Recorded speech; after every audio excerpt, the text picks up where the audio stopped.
As Russian troops withdraw from northern districts of Kyiv, Ukrainian forces are arriving to find death and destruction in their wake. The town of Bucha is the scene of what some here are describing as a massacre. Dozens of bodies lie on the road. Residents say the retreating Russians shot anyone they found. These people were just walking, and they shot them without any reason. Bang! In the next neighborhood, Stekolka, it was even worse. They shot without asking any questions. Bucha's town mayor says these are just some of several hundred civilians killed. Corpses of executed people still line the Yabluska street in Bucha. Their hands are tied behind their backs with white civilian rags. They were shot in the back of their heads. In an open trench, bodies appear to be partially burned. It's feared Russian troops may have also left explosives and landmines behind. In Irpin, another town north of the capital, a Red Cross team filled the devastation as they arrived to treat the survivors. Elsewhere, Ukrainian forces say they are retaking all of the towns and villages in the Kyiv region that had been under Russian control. But President Volodymyr Zelensky is warning Russia may be readying its forces to attack elsewhere. Earlier, we spoke to our correspondent Nick Connolly in the region northeast of Kyiv, where Ukrainian forces say they've retaken territory from retreating Russian troops. Here's his assessment of the situation in Bucha. Well, the issue with Bucha and Irpin and those areas is that journalists are not able to get in there yet. We expect to get in a few days' time, so we're not able to verify those pictures independently to see it with our own eyes. But definitely the situation there is desperate, and all these last weeks we've been hearing from people who were there in those towns, unable to get out. Lots of failed attempts to organise humanitarian corridors and temporary ceasefires to allow people to get out in safety, and sadly enough, lots of cases of people hurt or even losing their lives trying to get out. Those images obviously are shocking people across Ukraine who hadn't seen that kind of treatment of civilians documented with pictures in the recent weeks. So in a way, for Ukrainian civilians following this war from their homes, even if they're not being bombed on a daily basis, they are now seeing these images and are being confronted with the reality of the occupation and the cost to civilians. Well, DW's Nick Connolly there reporting from Ukraine. Missiles have hit the port city of Odessa on Ukraine's southern coast. Up till now, the strategic city had been largely spared from Russian attacks, unlike the intense bombing that's devastated Mariupol. But now Ukrainians fear a new phase of the war has begun. Bombs strike Ukraine's main port city of Odessa, turning the dawn sky orange, waking residents up to a new phase of Russia's war in Ukraine. An aid worker filmed the bombings on his phone. I woke up approximately at 4 or 4:30 a.m. because our house was a bit shaking, like this. And it was very big noise, also this rocket attacks, and the sky was red, and the smoke also. It was a big explosion, like as if an airplane crashed. I've never seen something like that. We need to close the sky because we don't want this again. As local people watched plumes of smoke loom over the city, the authorities there said Russia had hit critical infrastructure, but there were no reports of casualties. Russia's defense ministry said its ships and planes had bombed an oil processing plant and fuel depots near Odessa. It said the facilities supply fuel to Ukraine's troops in coastal towns further east. Odessa emergency crews have not yet had to deal with heavy Russian bombardment like the eastern port of Mariupol. But Ukraine's President Zelensky says that Russian troops are regrouping and preparing what he calls powerful strikes. And Odessa's residents are left wondering just how long they can stay here. And for more, I'm joined now from Odessa by Lawrence Sheets. He's a former NPR Moscow bureau chief and head of consulting group Eurasian International Analytics. He has also covered the Soviet Union and Russia for over 3 decades. And he's now from Odessa, where he has been reporting on the military situation for the past 2 weeks. So very good to have you with us, Lawrence. Just tell us what happened last night, or rather early this morning over there. About 4:30 a.m., we received, those of us in Odessa, text messages on our cell phones, warning of an imminent air raid, basically. Some general warning.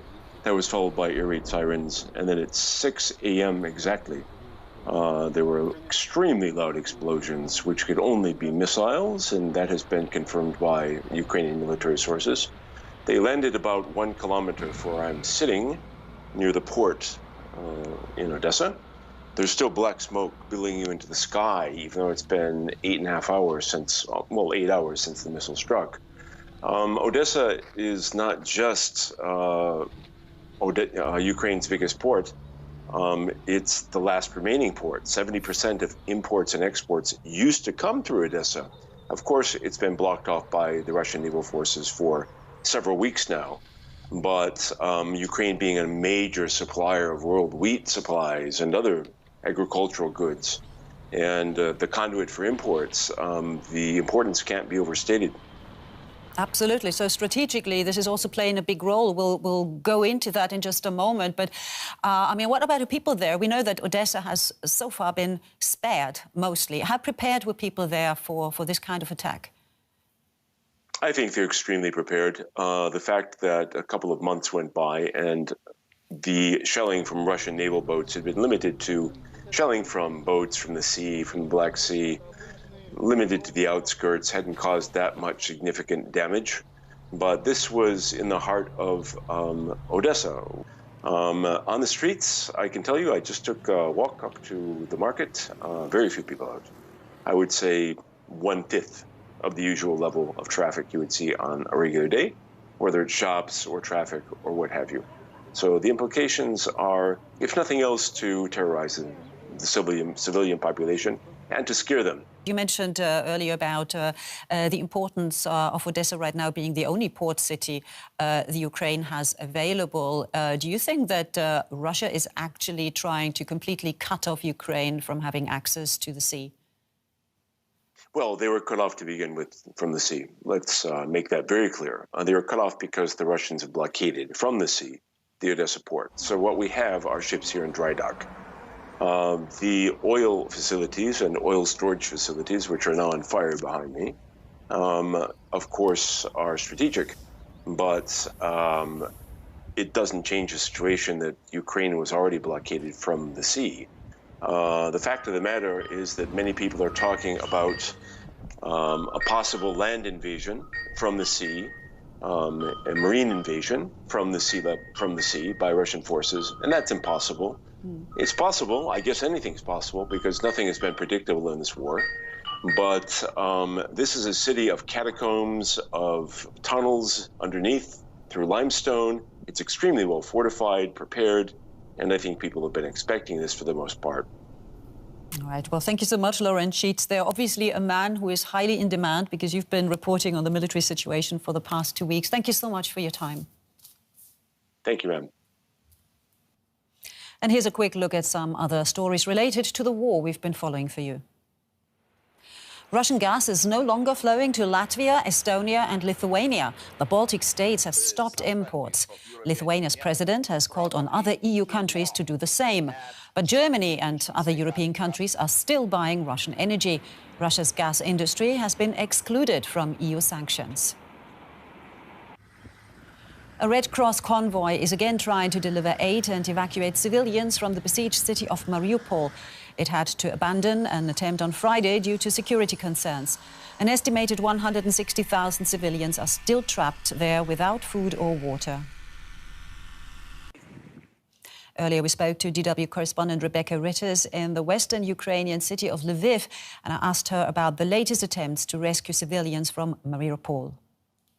There's thought to be anywhere between 100,000 and 160,000 people still trapped in that besieged city, suffering bombardments for weeks now, horrific reports of no food, no water, no electricity, basically living in bunkers, watching relatives die of starvation and dehydration, just horrific scenes there. Now, there is reports that a convoy is trying once again today to make it inside that besieged city, as you just reported.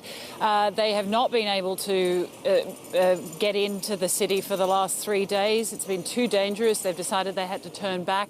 This is a convoy that's supported by the International Red Cross. Some civilians, however, in some slightly good news, have made it out in the last days. There's about 3,000 civilians have made it out in their personal cars, just sort of trying to risk that treacherous journey outside of that city because they just want to escape the horrible scenes in there. But so many more deciding that it's too risky and it's probably hedging their bets, trying to stay inside the city. At least 5,000 people are reported to have died in that bombardment in recent weeks. And just today we heard that a Lithuanian filmmaker has also been reported to have been killed by Russian forces there in that city.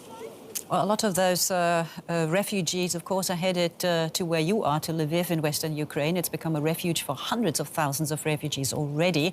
Are you hearing that people may now be planning to return, at least to those areas that have been retaken by the Ukrainian forces?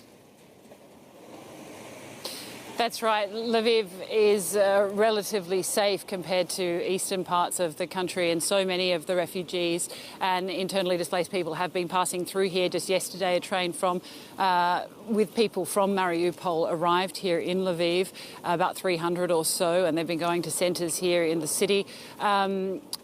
There are reports that people do want to now return, even people that have been abroad, in Poland and other parts of Europe.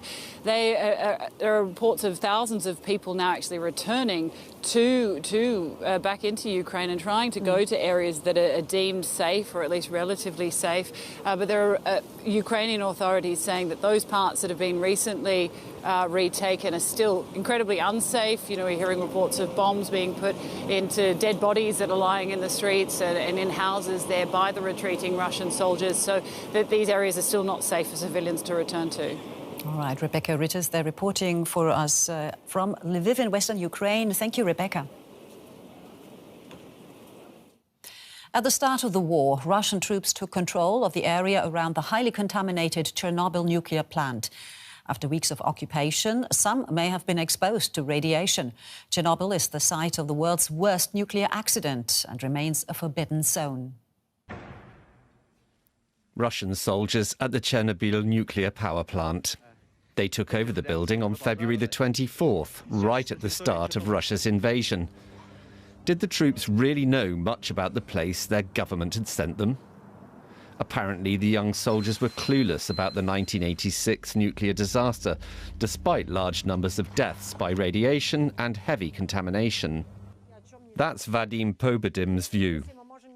He's Ukraine's chief engineer at Chernobyl, and despite the risk of speaking to us, he agrees to an interview.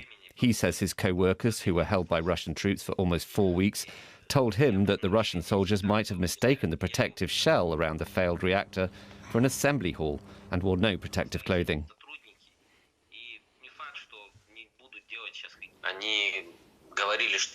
They thought the respirators were there to protect them from COVID and didn't understand that you had to put them on to prevent inhaling radioactive dust. A Ukrainian TV station reports that in the so-called Red Forest near the plant, which is highly contaminated, Russian soldiers are reported to have dug trenches and consequently will have received a considerably larger dose of radiation. Physicist Sebastian Flugbeil, who has been to Chernobyl several times, considers their actions very dangerous. You might be able to walk through it, even if you're not allowed to, without dropping dead immediately. But if you're digging in this area, you must realize you're going to stir up some really highly radioactive particles. The director of the International Atomic Energy Agency, Rafael Grossi, plans to visit Chernobyl soon. We heard about the possibility of some personnel being contaminated, but we don't have any confirmation about that. Vadim Pobedim, however, says his co-workers say that a few days ago 3 buses picked up Russian soldiers from Chernobyl during the night. Some were vomiting. They had nosebleeds. They were in bad shape. They had clear signs of radiation sickness. Various Ukrainian media are showing pictures of the buses, which have, in the meantime, made it to Gomel in Belarus. The soldiers are being examined at an established radiation institute. British newspaper The Telegraph is reporting that 1 soldier has already died following his deployment in Chernobyl.